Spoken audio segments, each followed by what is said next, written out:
Good evening. Welcome to South Asia Newsline. I'm Lumpim Vishum. Here are the top stories we're tracking for you on Monday, the 27th of October.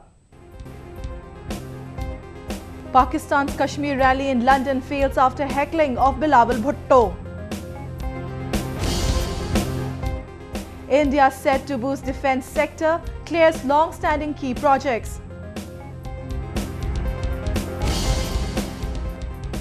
And weather officials issue warning as Cyclone Nilofer intensifies.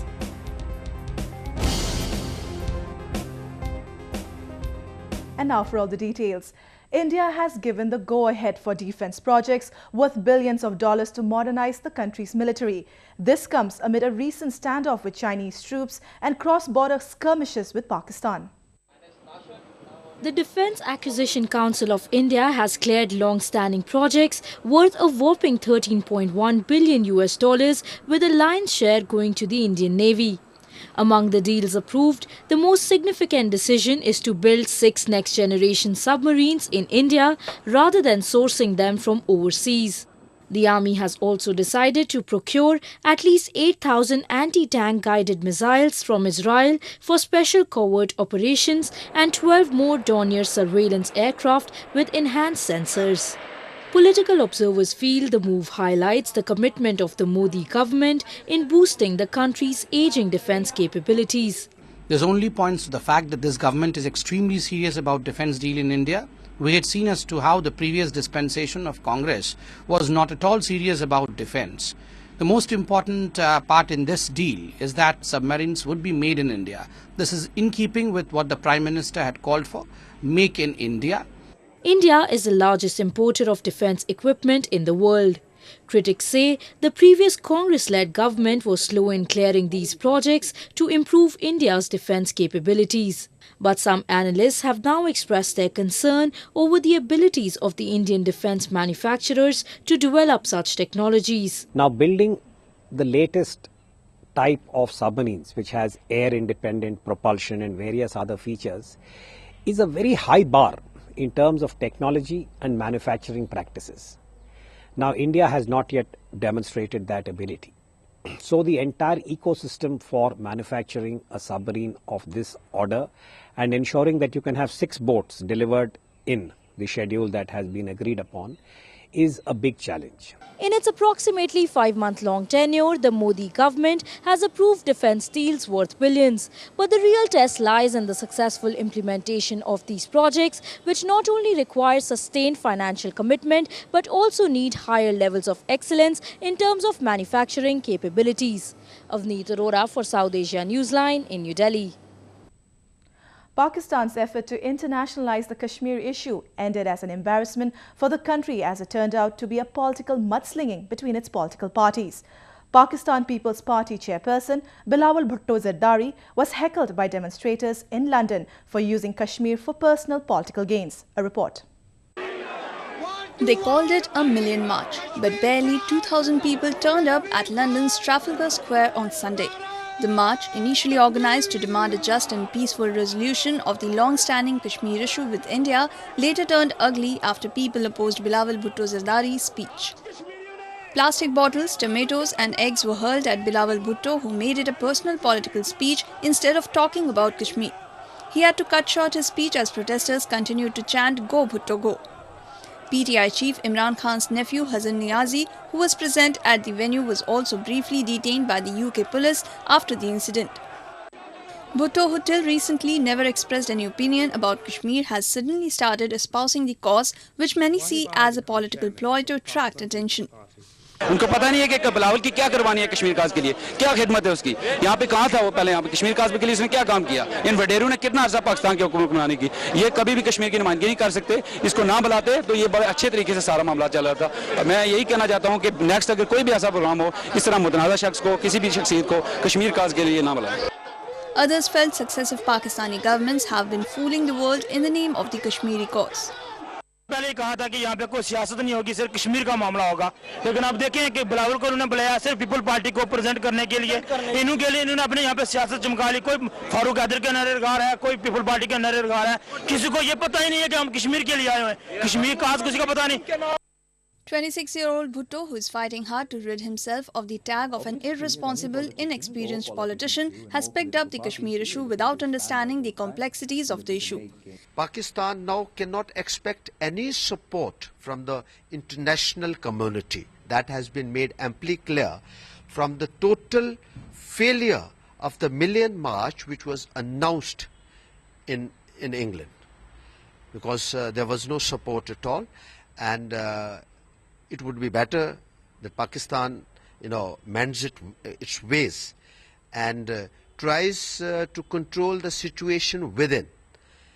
It is faced with internal crisis, and it will be better if it concentrates on improving, the situation within the country rather than interfering in the internal affairs of our country and meddling particularly in Jammu and Kashmir. The Kashmir March in London turned into a farcical political game, with supporters of Nawaz Sharif clashing with Imran Khan's followers, who in turn had a standoff with Bhutto's slogan-shouting party workers. While anti-Pakistan sentiments are echoing on international forums, the anger of Kashmiris against the Pakistani rule was palpable on the Black Day, observed to protest against the invasion of India's Jammu and Kashmir by Pakistani troops. A report. Residents of Pakistan-occupied Kashmir, or POK, are venting their anger against Islamabad. Hundreds took to the streets of Kotli recently to mark the 67th anniversary of the invasion of POK by the Pakistani forces. Kashmiris across the world observe October 22nd as a Black Day to protest the illegal occupation of their homeland by Pakistan in 1947, which changed the status of India's Jammu and Kashmir forever. Protesters recall the brutalities of the Pakistani forces during the unprovoked aggression. 22 अक्टूबर 1947 से लेकर 27 अक्टूबर तक यहाँ पर कबायली कत्ल और गारत करते हैं, निहत्थे बेगुनाह लोगों को लूटते हैं, उनके घर-बार जला देते हैं। जब तक हमारी रियासत से पाकिस्तान की खूनख्वार एजेंसियां वापस नहीं जाती, जब तक यहाँ से लूट-खसूट का बाजार खत्म नहीं होता, उस वक्त तक आप अपनी जिदोजहद जारी रखोगे।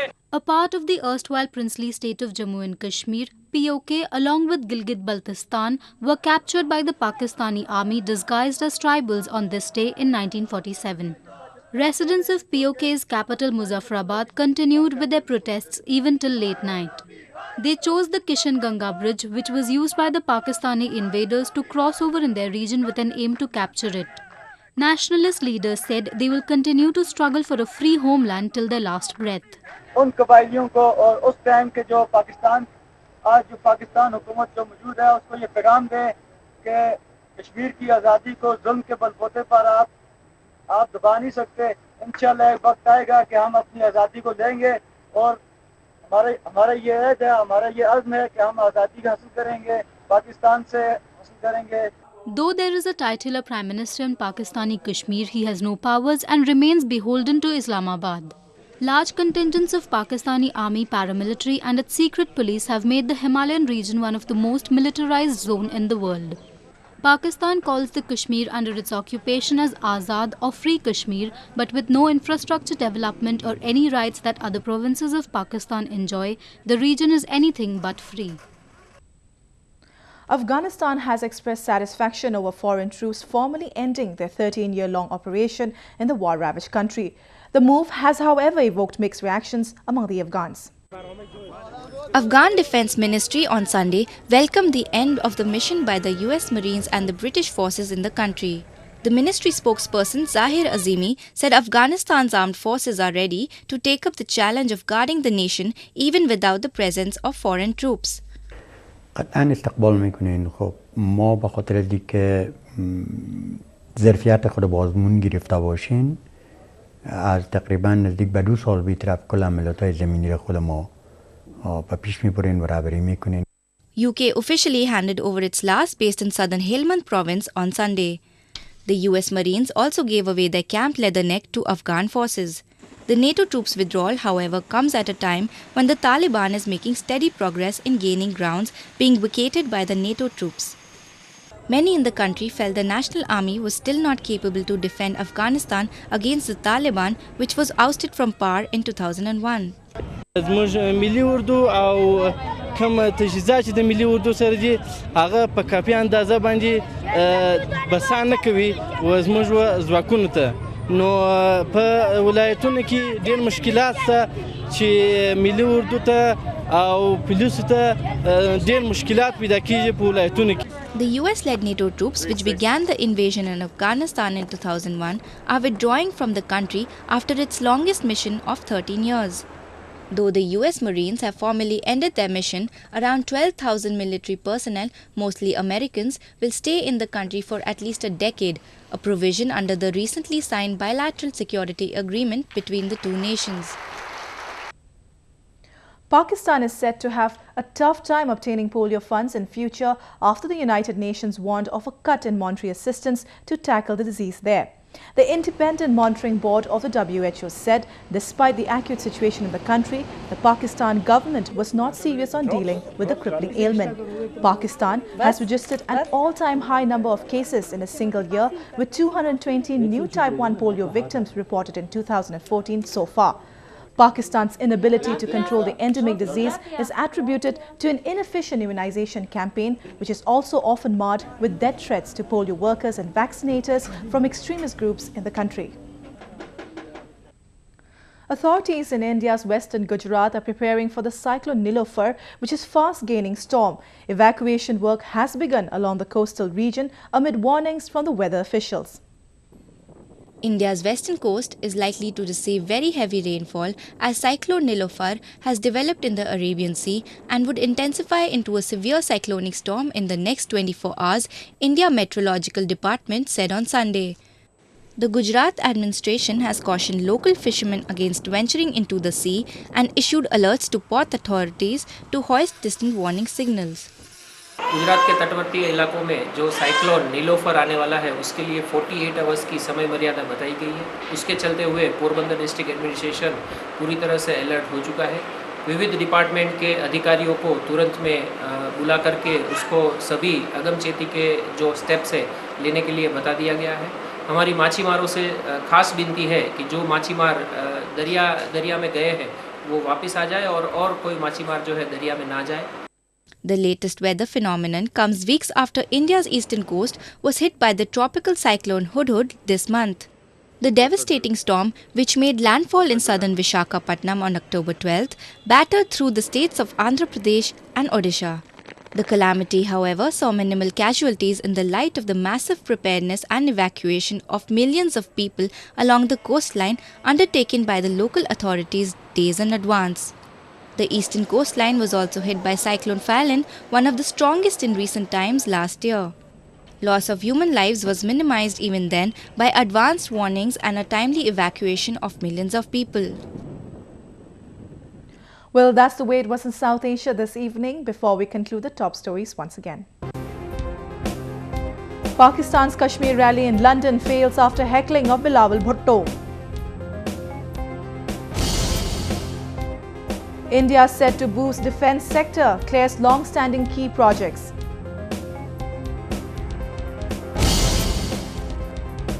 And weather officials issue warning as Cyclone Nilofer intensifies.